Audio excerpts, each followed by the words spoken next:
వెలుతురుని తీసుకొచ్చేసేవా?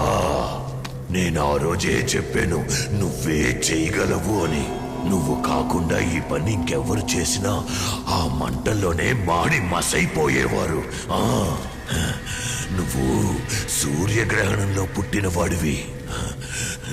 నీ జాతకము ఆ వేటయ్య జాతకము ఒకే జాతకం. అది మాత్రమే కాదు, మీ జాతకాల్లో గ్రహాలు కూడా